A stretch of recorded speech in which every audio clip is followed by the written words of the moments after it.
Hey everyone, how you doing? This is Amon Green, Green Bay Packers all-time leading rusher, and you're watching Packers Total Access Live, your daily source for Packer content.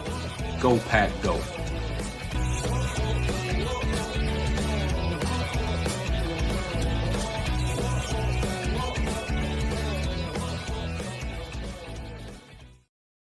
What's up, guys? Welcome into Packers Total Access. My name is Clayton. You can check us out on packernet.com. Find me on Twitter at Packers_access. Join alongside Tim in Green Bay. We will have Emilio joining us shortly. Jacob is on assignment at the office. So we're here to talk a little Packers this evening live on Facebook, YouTube, X, and Rumble on this glorious May the 13th on a day where the market soared, America cooking.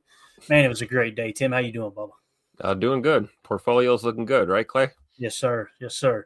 If you dove into the discount fire sale, you're looking pretty darn good today. Pretty good. I'll tell you someone else who's looking to get paid is Zach Tom. We'll talk about that if we have time here on the show. We did a little market value breakdown, so excited to get into that. We'll also talk some thresholds. We'll talk a little past draft class as we just got a couple articles put together here on our Patreon group. Tim, is there anything at the forefront of your mind before we dive into the topics, man? I know, let me just say this, first of all, it's the 19th anniversary today, wedding anniversary for me and Mandy, so we may cut it a little short. We'll definitely give you 40 minutes, but who knows, man, if we're rolling.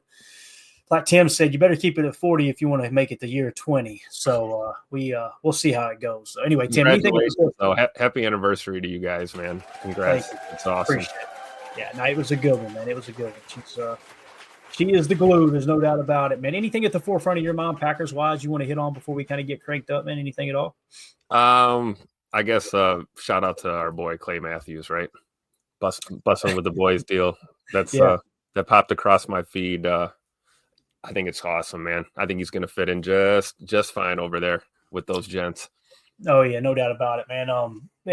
I'm excited about it to get some content from Clay, one of the more colorful former Packers, and obviously he caused a little bit of a stir on Twitter earlier today. If you haven't seen it, we're not going to talk about it here. Go check it out yourself. But he's I respect people that they feel the way they feel and they're not shy about it on both sides. To be honest with you, it's just cool to see him. Like 2-0 for this says right here, Clay Matthews and AJ Hawk both being on big shows is awesome. It really is, man. Two guys that carried that Super Bowl team. I've said it since day one. AJ Hawk does not get the credit he deserves being a team captain for as long as he was and just playing fundamentally sound in that defense. Maybe not, as flashy as some people would want out of a top 5 pick, but boy, oh boy, hardly. I don't know how many games he missed him, but you talk about durability. That dude was not going to miss games, man. Absolutely. And I think you're right. I mean, the one thing him and Clay did not have in common is I don't think AJ really got the recognition and the respect that he truly deserved. I think, everybody were Clay fans, right?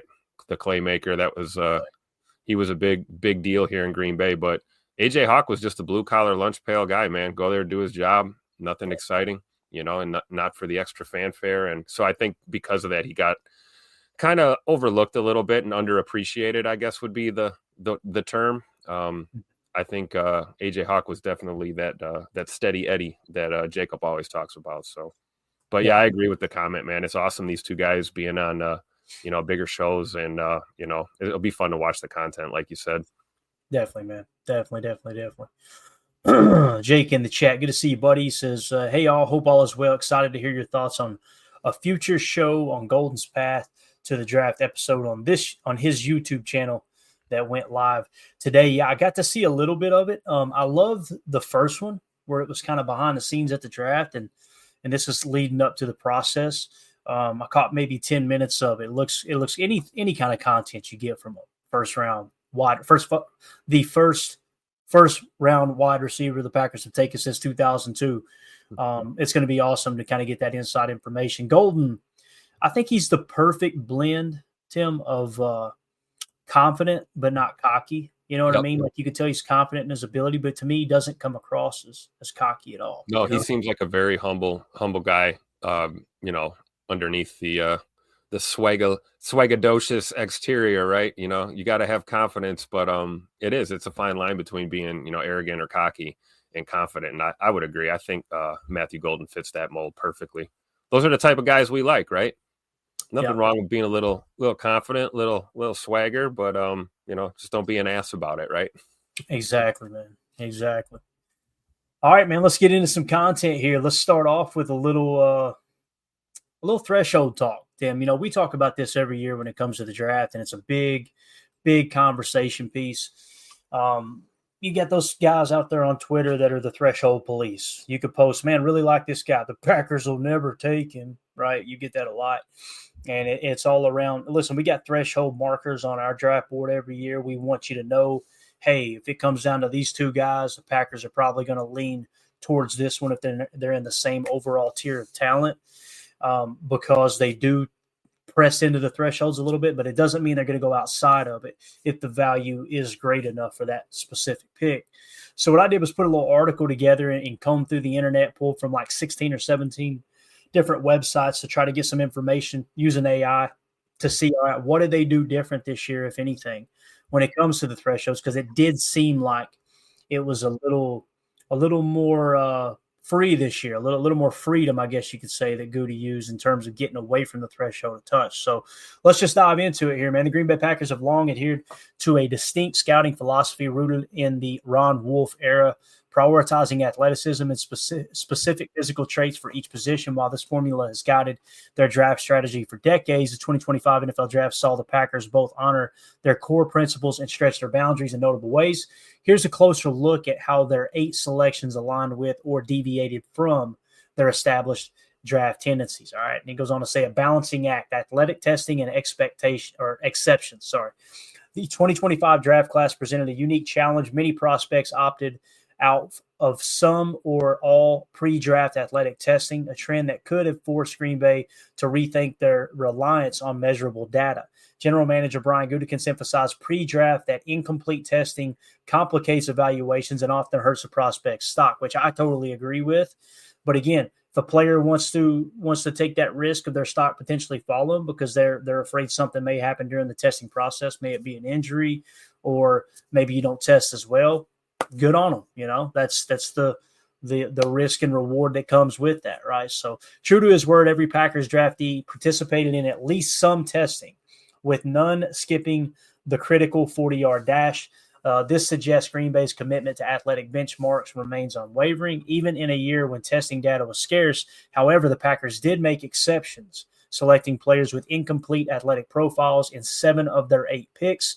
Let's dive into how these selections reflect both adherence to and departures from their draft principles. So key draft picks and their fit with the Packers philosophy. All right, let's start off with the first pick there, 23rd overall pick, first round, I should say, Matthew Golden. Golden represents one of the more significant deviations from Green Bay's first-round norms. His athletic testing was limited. He ran a 40-yard dash but skipped vertical, broad, and agility drills, making him the least tested first-round pick since 2001 at 5'11", 191 pounds. He's also the smallest boundary receiver drafted under Gutekunst, smaller even than Greg Jennings, who was 5'11", 197 from the Ted Thompson era.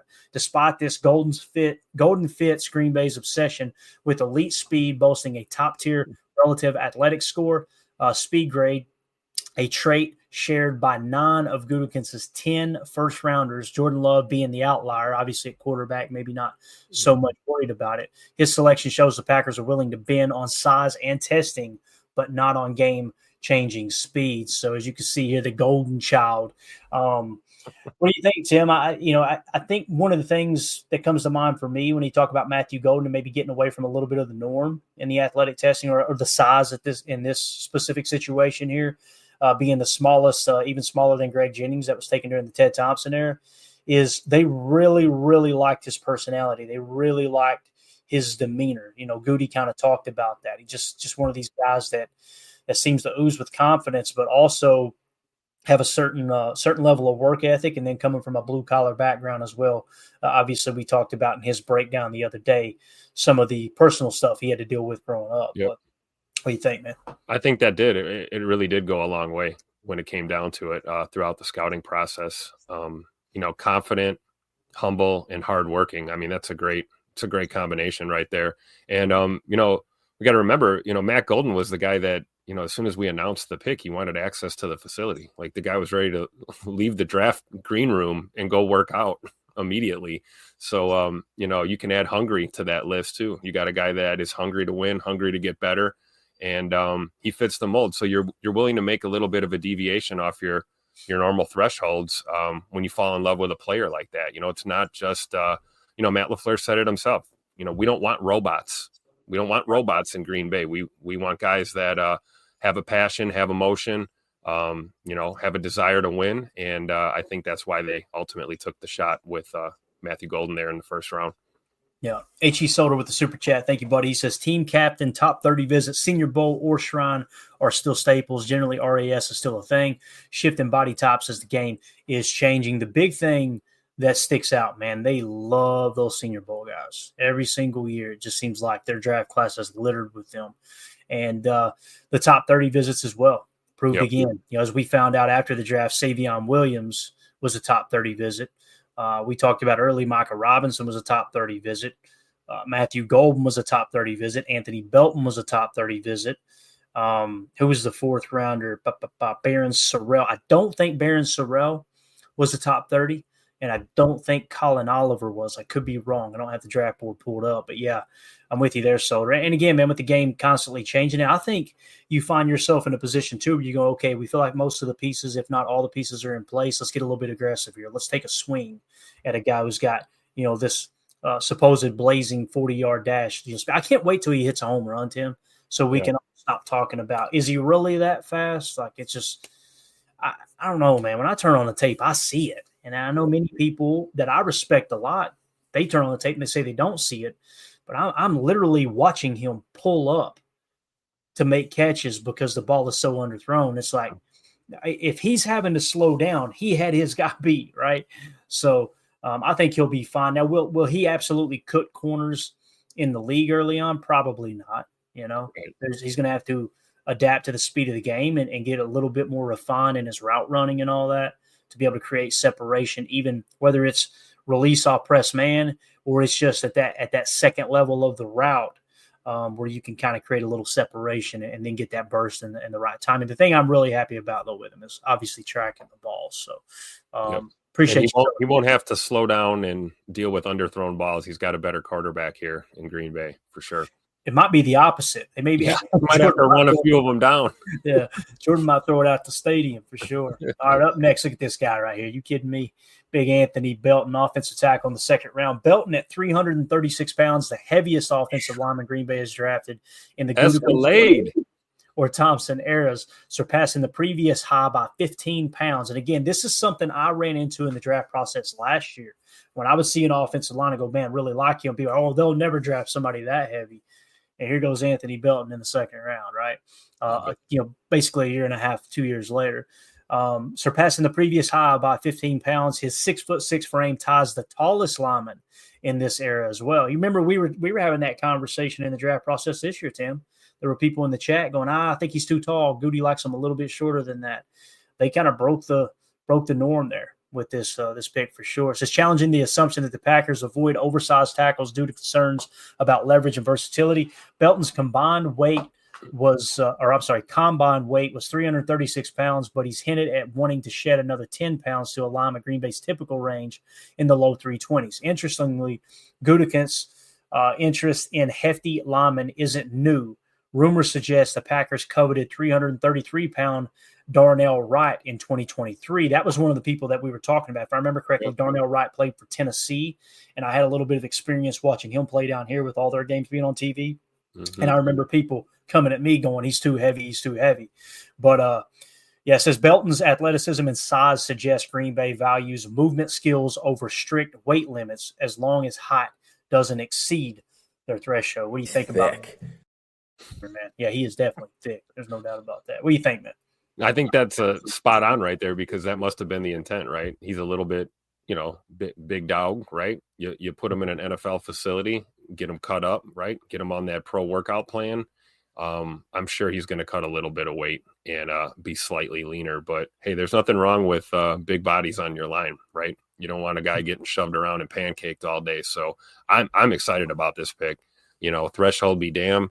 This is a ball of clay, right? You can mold guys like this into the type of lineman that you want. So I personally like the pick. I like the deviation away from the typical thresholds.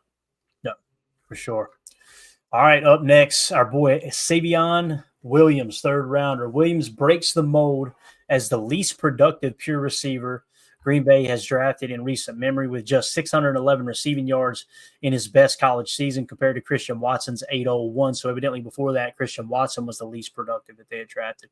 However, his versatility at TCU, Swiss Army knife, offsets this with 322 rushing yards and 12 total touchdowns, 6 receiving with 6 rushing in 2024.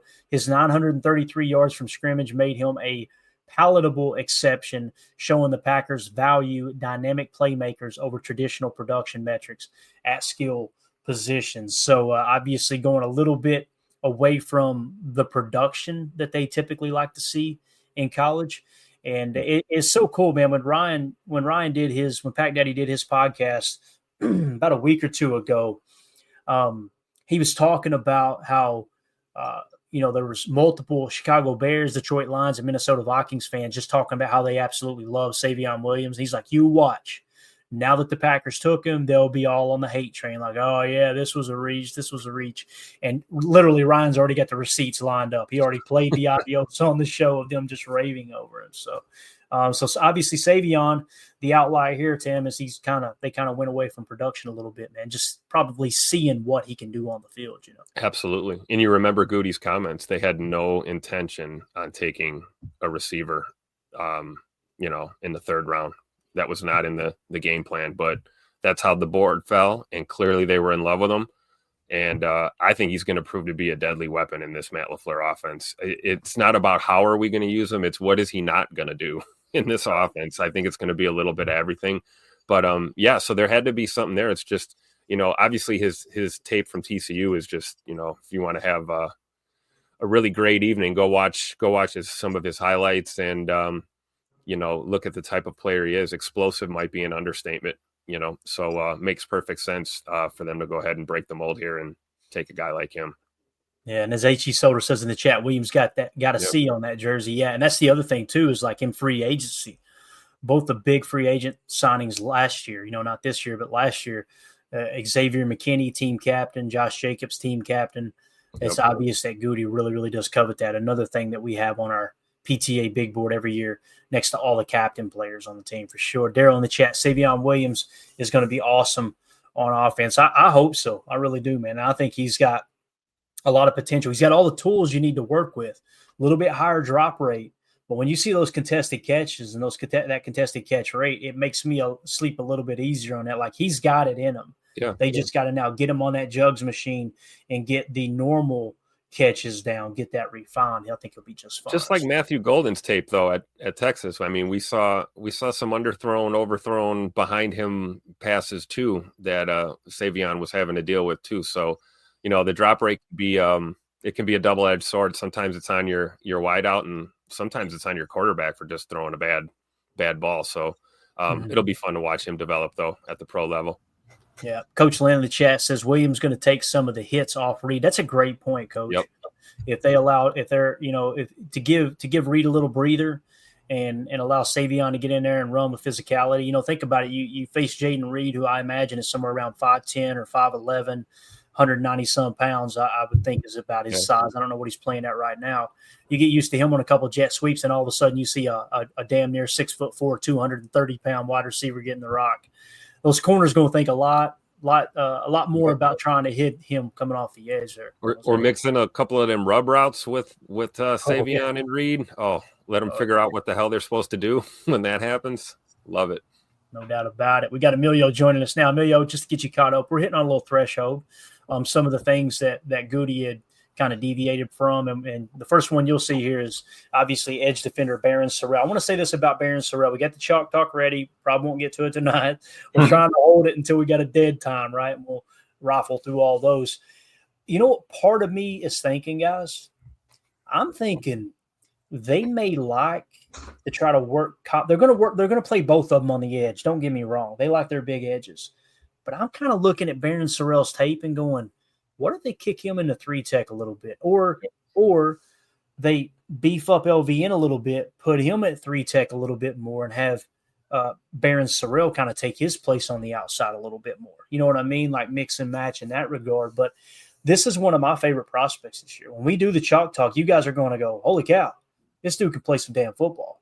So here's what we said about kind of what they deviated away from here with Baron Sorrell, obviously in the 4th round. Sorrell's 32.5-inch arms are shorter than any edge rusher Gutekunst has drafted, though they're longer than Clay Matthews's from the Thompson era. This pick suggests Green Bay is willing to compromise on arm length for other redeeming qualities, such as Sorrell's pass rush upside. Emilio, we kind of led the whole thing off here with how anytime you post a prospect you like on Twitter, you got the threshold police come flying in and tell you why you're stupid, that they'll never take them, right? And I'm telling you, Goody is good. I had a tweet typed up when we got back into town from Green Bay from the draft. It was on a Tuesday. I'll never forget. On a Tuesday, I had a tweet typed up that said, "Someone check on the threshold police. They're not well today." And I went, Clayton, and I thought of what Peter Schrager says, like with his advice breaking into the sports media business was work hard and don't be an asshole. And I'm like, you're being an asshole, Clayton. Let's don't send that tweet out. So I deleted it. But what do you think about this, man? 32.5-inch arms. We heard it a lot during draft season. The arms aren't long enough, right? Yeah, and that's exactly it. We talked about I forgot the tackle, but just because he had 5/8 instead of a full inch on his arms, he was under the the limit, and then you're not going to take him in the first round. Maybe he's a second rounder. It's like, all right, are we really going to talk about just a quarter-inch difference? I mean, that it'll buff. I mean, a quarter-inch, that'll buff. You can bend 2 pieces of wood together and make quarter-inch fit. So I'm totally fine with it. And Goody even said it. Like, I know you were going over the first couple picks, but with Golden, hey, he might be a little bit on the smaller threshold size, but he's got one elite trait in its speed, and that's where we can base that off of. And I do like that they aren't completely stuck to it, and you got to be able to branch off. You can't be just stuck in your ways. You can't be stuck in a rut and say, I'm only going to take people over 6 foot. You're never going to find that talent. Those are those hidden gems, those athletes, Clay. You got to get, you get them scouted up, get the full scouting report, and it's over. I mean, and that's really what it comes down to. Yeah, and then you can cherry pick your top 3 or 4 attributes, right? Mm-hmm. So. Yeah, I'm going to take him. I'm going to put him at quarterback. He's going to be my safety, and then I got a running back, and we're good. Sharing all the secrets over here, man. I hope you're not running online dynasty anymore. No. We're learning right now. So Coach Lynn says, does Sorrell hold enough weight to play 3 tech? Not ideally, Coach, right? But just when you look at his college tape, and I don't know, man, to me, it kind of feels like he's one of those guys that if they put an extra 10 pounds on him, you could probably roll him out there to 3 tech in those pass rushing situations. Now, again, he's got to do it, right? Tim, he's got to go out there at the NFL level. It's going to be way different than college. However, he did play against top-end competition at Texas, and we know that his defense was loaded. And I love what Goody did, man, taking a couple swings here and there, right? It's like, it's kind of like with Georgia's defensive line. We got Warren Brinson. You end up with Nazir Stackhouse. I'm trying to think of who the other guy was. Didn't we get another Georgia guy too? Maybe we didn't this year. Anyway, Goody's probably going, one of these guys are going to be a hit. Let's just get them all, right? Get them all in there, Tim. Absolutely. I'm just looking at some early draft write-ups here on Baron Sorrell. Talked about him being versatile, anywhere from a 4-eye to a wide 7. Yep. Okay. And then, solid play strength provides a strong foundation as a rotational role in a multi-front NFL defense. What did we talk about last night with Coach Covington on this D-line? We talked about being able to revert to a 34 look if we need to situationally. And this guy right here, Mr. Sorrell, I think is going to be one of those pieces that you're going to see utilized in a wide variety of ways. Kind of talking about 3 tech though, or kicking inside. I think I'd rather see LVN go there initially in that role and keep Sorrell on the edge, but we'll see, man. Let this staff have fun at camp and figure out how they're going to utilize these guys and see how he transitions to the NFL level. But it is very interesting when you look at it. I think, again, this is why they were willing to just kind of step aside the typical threshold markers and go ahead and just get an absolute dog of a football player and put him out here with this staff. So I think it's great. Yeah. And I love, too, that, obviously the 32.5-inch arm shorter than any edge rusher Gutekunst has drafted. But don't forget Mr. Clay Matthews, So, and we're going to talk about it, but Colin Oliver, it's like we got a bend dude, and we've been going after LVN type, Enigbari type stand up, set the edge being at 260, 270. But again, we're still wanting a lot from LVN. Where are his reps going to go? As he's kind of, after Preston got traded, didn't you think that LVN was going to get more reps? It didn't really happen. Right. So, that's, you got to fill the spot at some point. Someone's going to have to be on the field. Yeah, and depending on how camp goes and OTAs and everything, I don't expect Barron Sorrell to go out there and get a ton of snaps. I'm thinking, 10 to 15, maybe something like that, depending on injuries and depending on how the game's going.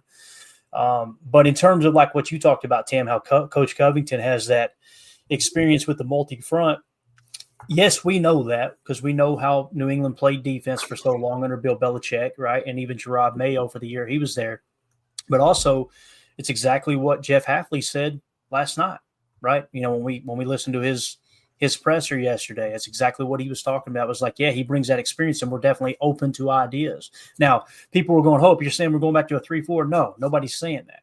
But let me explain something to you. If you play a 4-3 under, right, and you put a 5-man front out there, guess what that is? Mm-hmm. That's essentially the same thing as our 34 jam. You're just going to have an elephant end as opposed to a 34 outside linebacker. So you've kind of got that same 5-man front. It turns into a 34 jam. Being multiple is huge. It's like taking away the nasty splits from Matt LaFleur.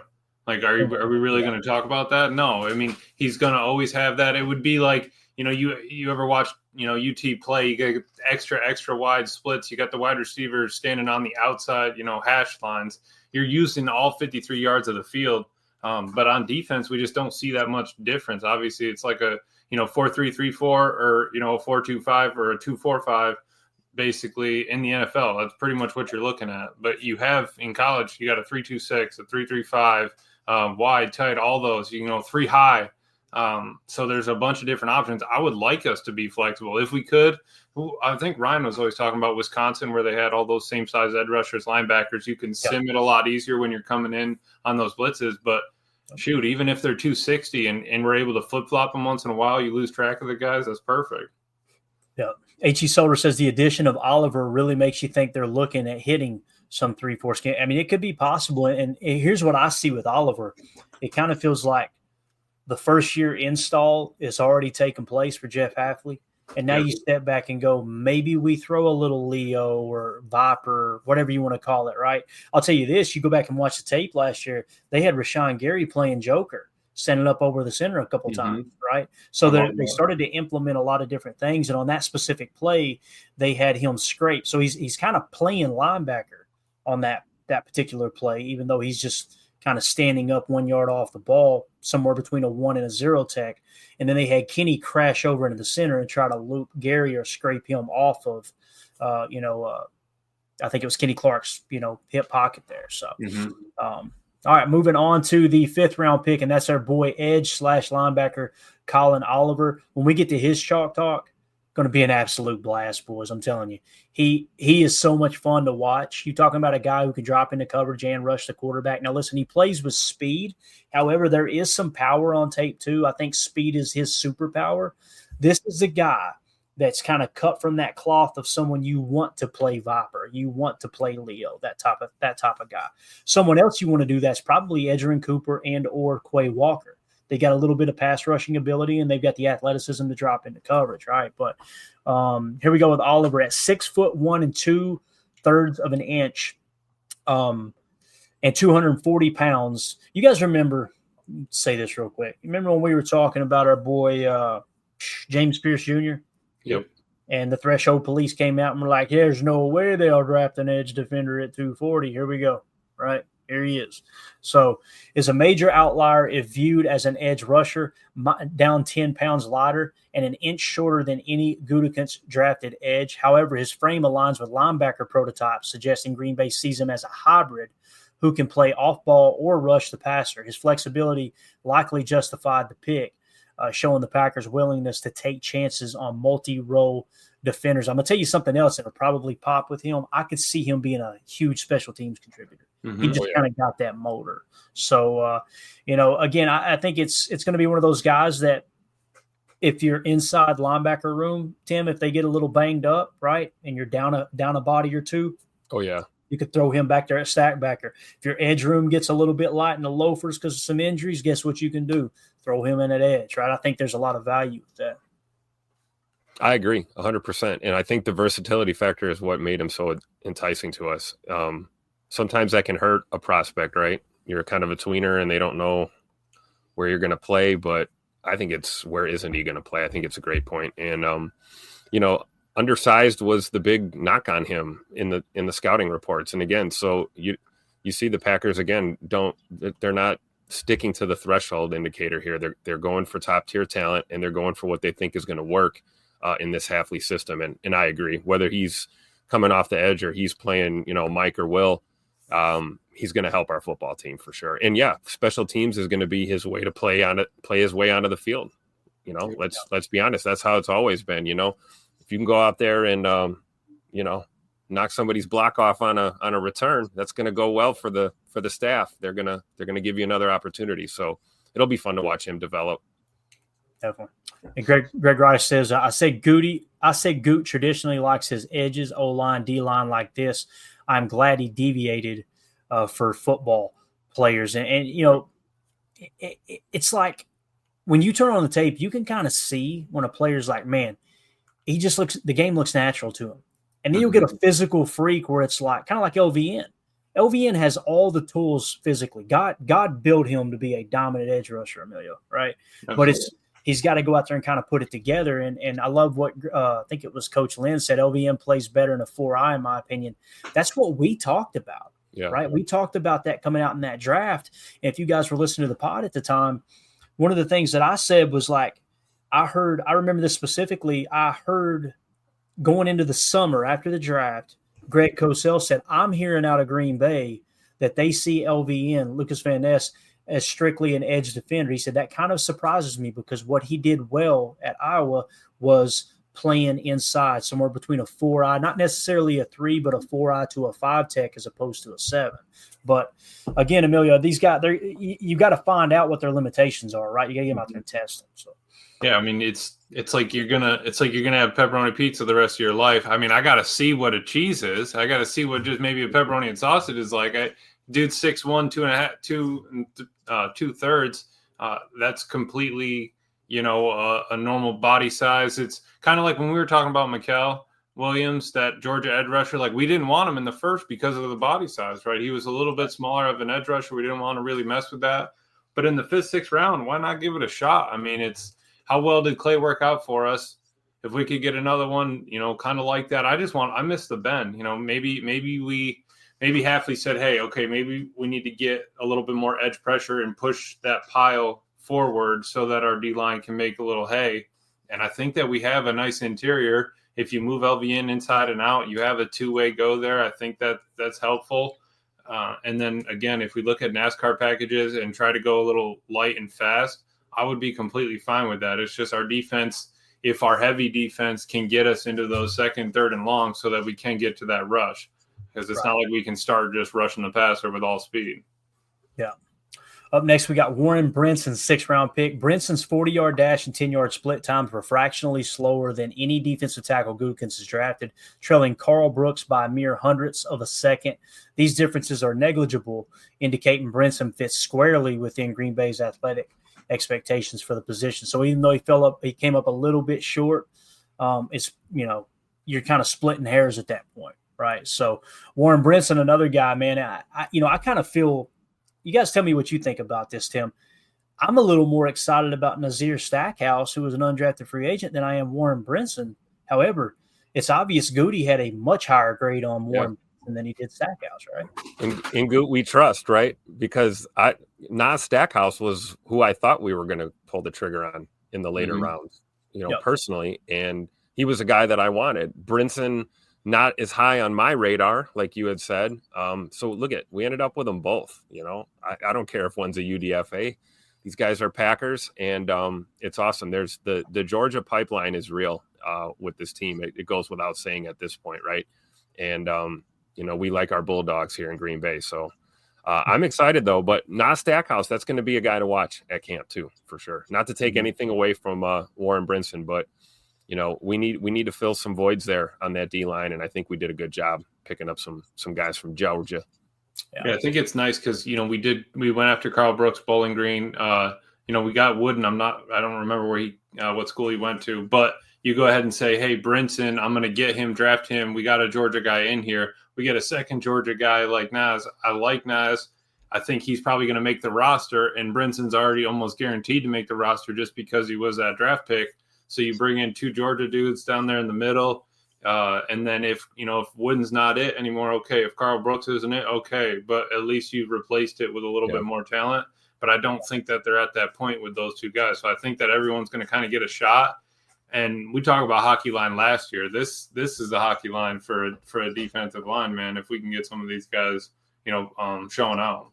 Yeah. Soder had it in the chat. Kobe Wooden went to Auburn. Okay, that's it. Yeah, thank you. Yeah, Greg Rice says, weren't Aaron Donald and Ray Lewis not typical sizes for their positions? I know Aaron Donald wasn't.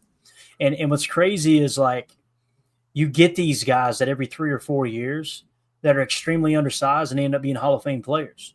Like Aaron Donald, just an absolute madman, which, by the way, since Elton Jenkins has been kind of one of the topics of conversation here lately, and they're most likely going to try to rework that deal a little bit for him. I remember when he dominated Aaron Donald. He had Aaron Donald frustrated, and he manhandled him that game. I'll never forget that. I remember seeing a meme that was created on Twitter that just broke me up. It was literally Elton Jenkins' face photoshopped on a dad sitting there, and his little son was sitting on his knee, and they put Aaron Donald's. I remember that. That was hilarious. Like, we got to ride this one out, boys. This probably ain't going to happen again. But he kicked Aaron Donald's ass the entire day. That was probably like one of like 2 or 3 times in Aaron Donald's career that he didn't get to do what he wanted to do out there on that football field. He just had no answers for Big E. Mm-hmm. Yeah. And what was I going to say there? Oh, another one too. You guys remember James Harrison for the Pittsburgh Steelers, right? Yeah. I think he may have been undrafted. That was a guy that did not have edge defender, outside linebacker in a 34 defense, top measurables, and he dominated as well. Absolutely dominated. So, all right, moving along, we got Micah Robinson, cornerback out of Tulane, with the 7th round pick at 183 pounds. Robinson is the lightest cornerback Green Bay has drafted since at least 2011, edging out Shamar Jean Charles by a pound. Gutekunst has acknowledged Jean Charles as an outlier, and Robinson's selection reinforces that weight is a flexible parameter when other traits like coverage skills stand out. So obviously a much smaller cornerback than Goody typically likes here in Micah Robinson. This is another dude too, kind of like Nazir Stackhouse. I'm excited to hear about camp updates from him. I really am. Yeah. So, I feel like this is this year's Kalen King. We were kind of excited about Kalen King last year, late in the draft, grabbing a corner. And I look right here at Micah Robinson. It's another young player. Yeah, he's a little undersized, but if he's a baller, he's going to fit in. So it'll be really fun to watch him out there working. Yeah, I can't wait to see it. Honestly, being able to come in Fordham, right? I think you went from. Yeah, I think, or was it Furman? Furman to Tulane. Stepping up in competition and being able to still produce. I love that. They like his hands, his instincts. You heard Half talking about him. Production for DBs in college is key. If you can't get around the ball, then I think that's an issue. So how are they going to be able to teach you how to be around the ball? It's just some dudes just have a knack for it. You're just always around it, and that's what we can maybe get out of them. Yeah, who was that in the chat that was talking about the helmet there, Tim? Was that? Oh, that was Soder. Yeah. Tulane has some butt ugly helmets. Man, who the hell designed that? Could be a crackhead. All right, moving along here. Up next, you got John Williams, offensive lineman out of Cincinnati. All right, 7th round pick. Had Belton not been drafted a day earlier, Williams, 1 pound heavier than Sean Ryan and Derek Sherrod, would have been the heaviest offensive lineman in the Gutekunst-Thompson era. His selection reinforces Green Bay's openness to bigger linemen, provided they meet athletic thresholds. So not only did they take a 2nd round pick that's way heavier than they normally take, they also went in the 7th round and got John Williams here out of Cincinnati. So it's obvious that I think I heard can't remember who I heard talking about this. I wish I could give credit to the right person, but they were talking. It might have been Tauscher talking about this on their show. But he said, I think Goody kind of seen Philadelphia playing bully ball in that playoff game and was like, hey, let's start to build our lineup a little bit so we can kind of handle this a little bit more. Which, by the way, somebody had mentioned it earlier in the show, and I meant to mark it and I missed it. We got them on Monday Night Football, November 10th at Lambeau Field, I believe it is. So yeah, Bates mentioned that. Yeah, on that's going to be absolutely Marine Corps' birthday. What a treat. Yeah, I know Bates will be at that game for sure. You don't think Bates will be sauced up, do you? Maybe a little. No, not at Come all. on, you got to have one or two daddy sodas for the core, man. Oh, he's having a couple daddies. We might have to send Bates a super chat for that one. That reminds me too. When I asked Bates if he was going to be at the draft, he said, "I'm not going to make it to the draft because me and some Philly buddies are going to be going to the Philly Packer game at Lambeau this year." So I bet he is jacked over that. So we need to get a live post game. Send him a GoPro or something. Just strap it. Post game show. I want a drunken FaceTime from United Bates live. That would be perfect. Yeah, love it. All right. So what we learned about Green Bay's draft approach, the 2025 draft reveals the Packers front office that's both disciplined and adaptable. While they deviated from their norms in 7 of 8 picks, these exceptions were calculated, often tied to elite speed with Golden, athleticism with Belton, or positional versatility with Williams and Oliver.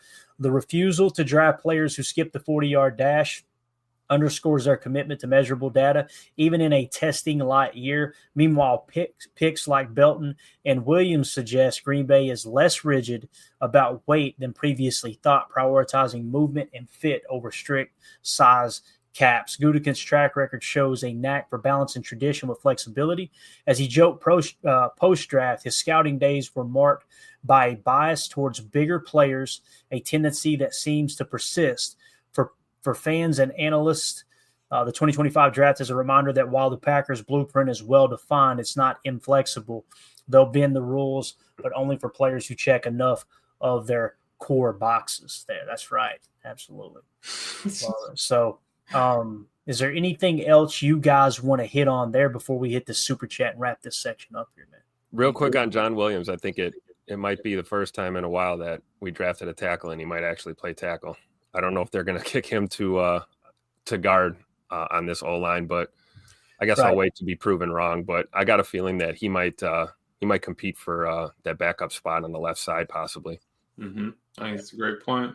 Hey, Travis Glover, you got a little competition coming your way, bub. Let's go. You're ready to go. You think he's going to handle it, Emilio? He's absolutely. Right. Come on now. All right. Our Aaron Rodgers, not the Aaron Rodgers with the super chat. Thank you, buddy. Says, evening, fellas. Question when it comes to camp. Are you guys team offense or team defense when winning reps? With battles at O-line and D-line needing to improve pass rush, I'm curious what y'all think. I'll tell you my experience there, and I want to get Tim's take because he's usually boots on the ground there at most of the training camp practices. Whoever won the day before, I want them to get their ass kicked the next day, Tim. That's what I need. That's right. I want it to be balanced to where it's like, okay, both sides are competing because it seems like here recently, you correct me if I'm wrong, it's always one-sided here lately, right? And, many people were like, well, they were talking about how great this defense is supposed to be in camp, and they ended up sucking. No, they didn't suck. It was the strength of our team. What are you talking about, right? So what do you think? How would you answer that, Tim? Yeah, the answer is yes. You want a competitive, hyper intense camp with, it's like Emilio always talks about, iron sharpens iron. So if your defense is winning on Wednesday, you want to see your offense win on Thursday. You want to see the guys taking turns doing push-ups after practice or whatever they're going to do this year for the loser in the matchups or whatever. But you guys know I'm a big defensive guy, so I'm always out there rooting for my defense. A lot of that comes from the fact that it makes our offense better. If these defenders are making it tough on Jordan and Malik and our guys in the QB room, if they're making it hard on these receivers, that's a good sign. So I think you would like to see consistency. You'd like to see a back and forth kind of 50-50 split in an ideal world. But I always lean a little bit towards the defense. That's just me personally. Yeah.